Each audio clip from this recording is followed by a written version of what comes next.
अस्सलाम वालेकुम। उम्मीद है कि आप खैरियत से होंगे। आज दो इश्यूज़ पे बात करूंगा। बलूचिस्तान से 11 सेनेटर्स का बिला मुकाबला इंतखाब, और इसके साथ ज़ाहिर सेनेटर्स का तो इंतखाब हो गया, अब काबीना कब तश्कील करेंगे। सारा बलूचिस्तान मुंतज़िर है कि गवर्नमेंट की जो फॉर्मेशन है वो मुकम्मल होगी, लेकिन अभी तक जो है काबीना की जो तश्कील है वो तातुल का शिकार है। सेनेटर्स तो हो गए, लेकिन पहले आता हूँ ज़रा सेनेटर्स पर। आपने देखा कोई गवर्नमेंट और अपोजिशन का कॉन्सेप्ट जो है वो नज़र नहीं आया, बल्कि कॉन्सेंसस से 11 जो सेनेटर्स है वो मुंतखब हो गए। पीपल्स पार्टी ने अपना वादा निभाया। पहला जो बड़ा वादा है वो अवामी नेशनल पार्टी के साथ निभाया। एमल वली खान जो है वो बलूचिस्तान से सेनेटर मुंतखब हो गए। इसी तरह नेशनल पार्टी के जान मोहम्मद बुलेदी जो है वो भी बलूचिस्तान से सेनेटर मुंतखब हो गए। इन दो सियासी जमातों ने सदारती इलेक्शन में जो 9 मार्च को हुए थे उसमें सदर आसिफ अली जरदारी और पाकिस्तान पीपल्स पार्टी को सपोर्ट किया था। साथ ही वज़ीर-ए-आला बलूचिस्तान सरफराज बुगटी को भी सपोर्ट किया। तो उसके बदले यकीनन इन दो, खासकर नेशनल पार्टी ने तो कहा था कि 8 नुकाती हमारा एजेंडा था, वो पॉइंट्स हमने सारे डिस्कस किए, लेकिन वो तो ज़ाहिर है एक अवामी बयान था। लेकिन हकीकत ये है जो वादा हुआ था उस पर मन वन पाकिस्तान पीपल्स पार्टी ने वादा निभाते हुए आज जान मोहम्मद बुलेदी जो है वो सेनेटर मुंतखब हो गए। ये तो सेनेट की सूरत हाल है। इंटरेस्टिंग बात यह है कि साबिक निगरान वज़ीर आज़म अनवारुल हक काकड़ जो है वो भी यहाँ से सेनेटर मुंतखब हो गए। अनवारुल हक काकड़ जो है, जहाँ तक मेरे पास इंफॉर्मेशन है, वैसे तो पाकिस्तान पीपल्स पार्टी ने चेयरमैन सेनेट के लिए सैयद यूसुफ रज़ा गिलानी साबिक वज़ीर आज़म वो मजबूत उम्मीदवार है, लेकिन मतबादिल मजबूत उम्मीदवार के तौर पर अब सेनेटर मुंतखब होने के बाद सारी नज़रें अनवारुल हक काकड़ पर है। वो भी मजबूत उम्मीदवार है। ये तो सेनेट की सूरत हाल है। जमात उलमा इस्लाम के बारे में मैं बात कर चुका हूँ कि नज़रियाती लोग नज़रअंदाज हो गए। रातों रात जो कॉन्ट्रैक्टर है वो यहाँ से मुंतखब होने में कामयाब हो गए। ये तो ज़ाहिर है हम मुसलसल इस पर तनकीद भी करते रहें, बात भी करते रहें, लेकिन एक बात जो सही है वो ये है कि इस मरतबा माजी की तरह बलूचिस्तान में सेनेट मंडी नहीं लगी। क्वेटा के मशहूर होटल में यहाँ पर मंडी लगती थी, फिर रेट्स फिक्स होते थे MPAs के, फिर बड़े ब्रोकर्स हुआ करते थे, कोई अंदरूनी बलूचिस्तान कोई अंदरूनी मुल्क वहाँ से आते थे। अभी तो मैं सिर्फ एक ठेकेदार की बात कर रहा हूँ, पहले तो बहुत ज़्यादा ठेकेदार हुआ करते थे। तो ये सिलसिला चलता रहा।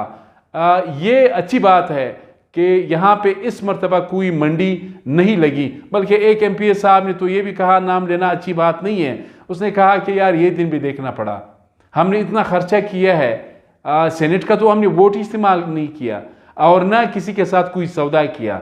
वो तो अलल ऐलान कह रहा था कि जी मैं तो बिल्कुल सौदा के लिए तैयार था, अगर कोई ख़रीदता तो मैं फ़रोख्त करता अपना वोट। तो ज़ाहिर है ये जो फ़रोख्त करने वाले थे उनके हाथ से ये मौका तो निकल गया। अच्छा, अब आते हैं, ज़ाहिर है सेनेट का सिलसिला कंप्लीट हो गया। अब आते हैं ज़रा काबीना की तश्कील। मैं बारहा बात कर चुका हूँ, 3 सूबों में कैबिनेट जो है उनकी तश्कील हो गई है, लेकिन बलूचिस्तान आखिरी डब्बा। अब आखिरी डब्बा इन द सेंस, मैंने गुज़श्ता रोज़ वज़ीर-ए-आला बलूचिस्तान सरफराज बुगटी से बात की। मैंने कहा कब आप कैबिनेट जो है काबीना तश्कील देंगे, तो उसने कहा कि 4 अप्रैल को।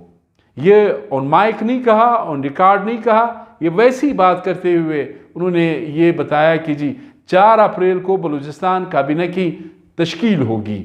अब ज़ाहिर है कौन बनेगा वज़ीर, कौन बनेगा मुशीर।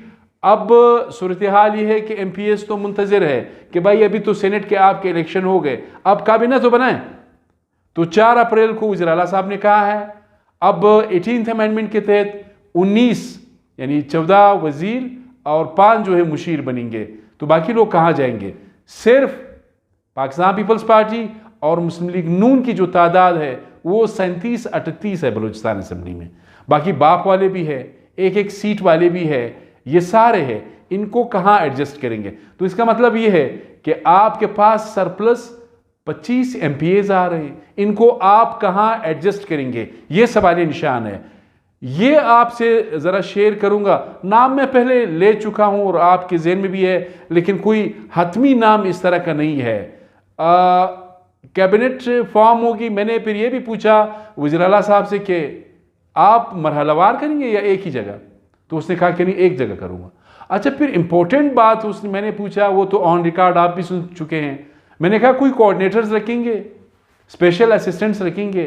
तो सरफराज बुगटी साहब ने कहा कि कोई मैं कोऑर्डिनेटर्स नहीं रखूंगा, कोई स्पेशल असिस्टेंट्स नहीं रखूंगा। बलूचिस्तान हाई कोर्ट जो है वो पहले ही इस हवाले से फैसला दे चुकी है। तो इसका मतलब ये है कि फिर 20-21 लोग जो है वो अकोमोडेट होंगे, बाकी क्या करेंगे?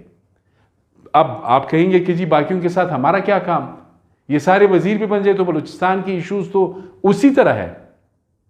ऐलानात तो होते रहते हैं, बड़े ठीक ठाक ऐलानात होते रहते हैं, लेकिन उस पर अमल दरामद यकीनन एक सवालिया निशान है। जिस स्पीड से बुगटी साहब जा रहे हैं, जिस दिन काबीना बन गई ये स्पीड कम हो जाएगा। फिर मिनिस्टर कहेगा कि भाई ना छेड़ मेरे सेक्रेटरी को, ना छेड़ मेरे DG को, ना छेड़ मेरे MD को।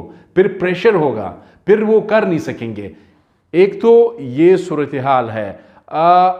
एक जो इम्पोर्टेंट बात है, जिस दिन कैबिनेट का नोटिफिकेशन इशू हुआ उस दिन के बाद फिर इन फाइटिंग का सिलसिला शुरू हो जाएगा।